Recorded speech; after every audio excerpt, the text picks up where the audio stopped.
Hi everyone, we're starting our next section on factorization, which is splitting the middle term.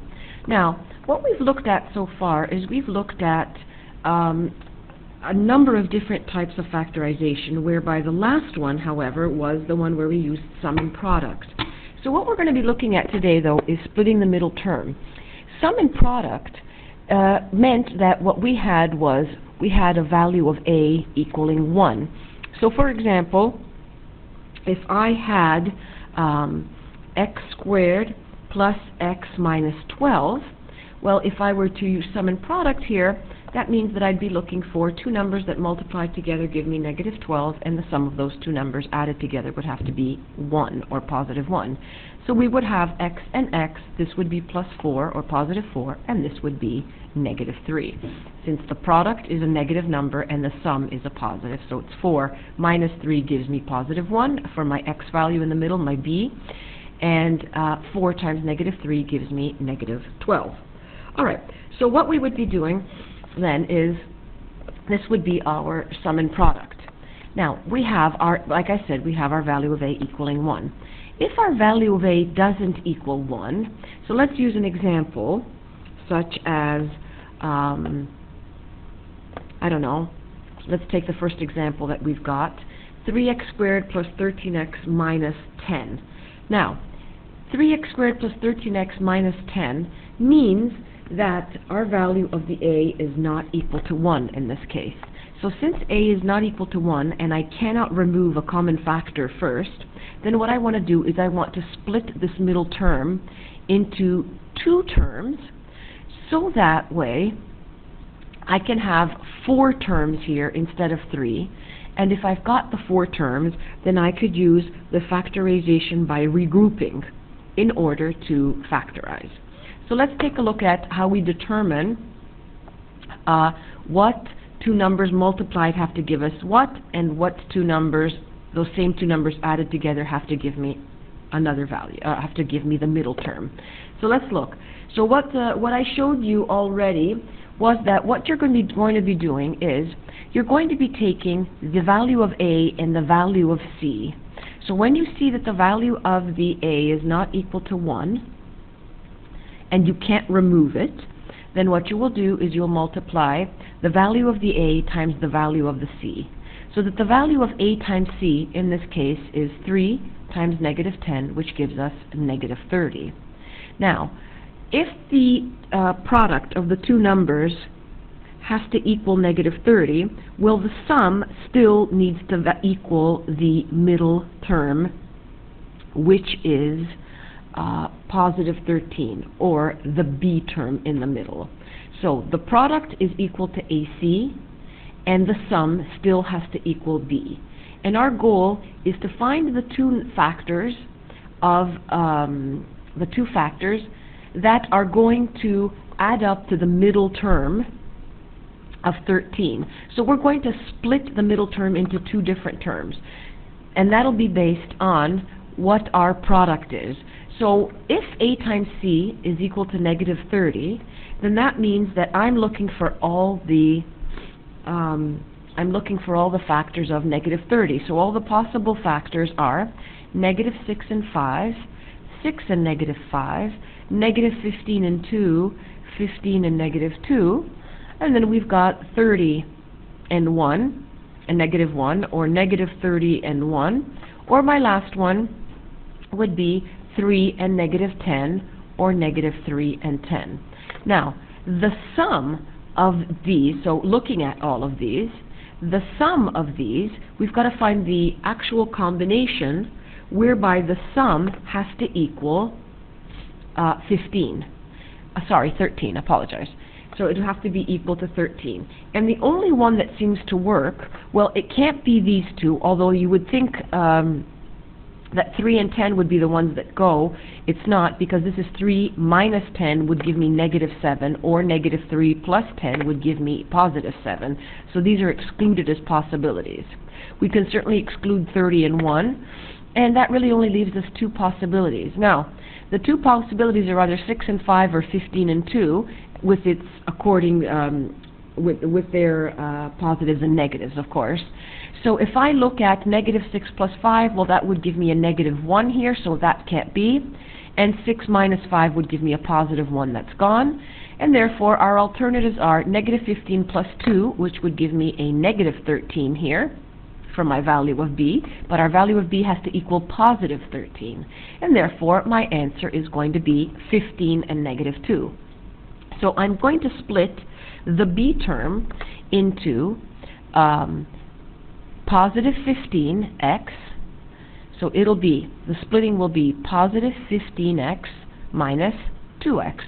Positive 15 times negative 2 gives me AC, the negative 30, and positive 15 minus 2 gives me positive 13. So that we've got 3x squared plus 15x minus 2x minus 10. So I write my first term and my last term, my A term and my C term, exactly the way they are in the expression. And what I do is I split the middle term into positive 15x minus 2x. Now, because I have I've got 4 terms here, I can now split this into into 2 and 2, so that I remove the common factor in the first 2 and I remove the common factor in the second group of 2. So I remove a 3x and I'm left with an x plus 5, and then I remove a minus 2 in the second parentheses and I'm still left with an x plus 5. Now these two are identical, which means that I know I have done this correctly because I must have these two parentheses identical. That is my common factor that I am going to continue to reduce or simplify. So I will remove the x plus 5 and we're left with 3x minus 2. So the final answer should be x plus 5 times 3x minus 2. Now I'm going to do a couple of other examples. So let's start with this one. And again, I'm going to just show you very quickly how to go through the whole process, and I'll go through it step by step. So because this cannot, the value of the 3 cannot be removed, I've got a equaling, that a does not equal 1. So what I do is I simply multiply my a value times my c value. So I've got a times c has to equal 30, and my value of the b is going to have to be equal to 17. Okay, so I start writing out my first term, 3x squared. I write my last term, plus 10. And then I am going to split the middle term into the two numbers that multiplied together equal 30, but added give me 17. And that would be 15 and 2. Okay, so this would then split into plus 15x plus 2x. And now we have 4 terms. So since we have 4 terms, we can divide them up into 2 groups of 2.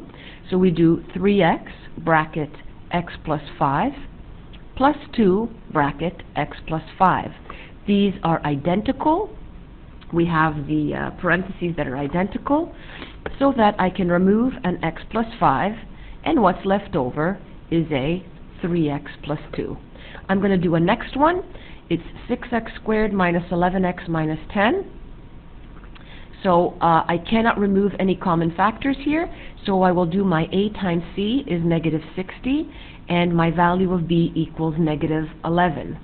Alright, so what I can do then is I can say, well, I will write down my 6x squared, my first term.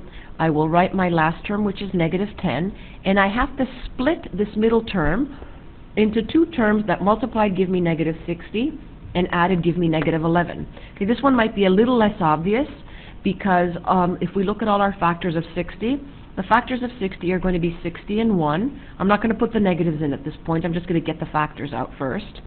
30 and 2, 20 and 3, and we have 6 and 10.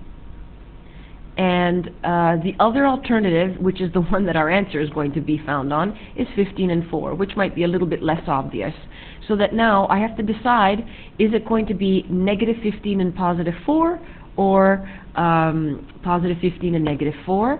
Well, my value of b here is a negative, so it's going to have to be negative 15.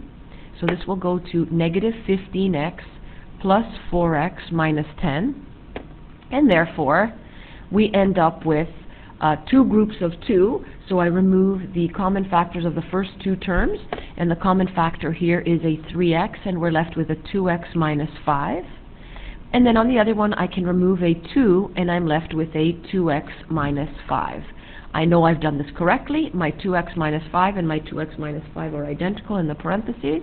I remove the 2x minus 5 since it's my common factor, and what's left over is a 3x plus 2.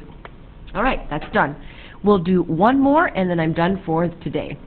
So we've got 2x squared plus 5x plus 3. So what I'm going to do is I cannot remove a common factor here, and I have my value of a that does not equal 1.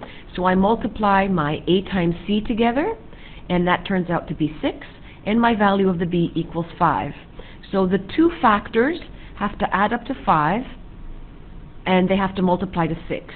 So it's going to be 2x plus 3x. So 2 times 3 gives me 6, 2 plus 3 gives me 5. So it works out. So I will write my first term down, 2x squared, plus the split term in the middle, which is the 5x goes to, let me rewrite that in another color.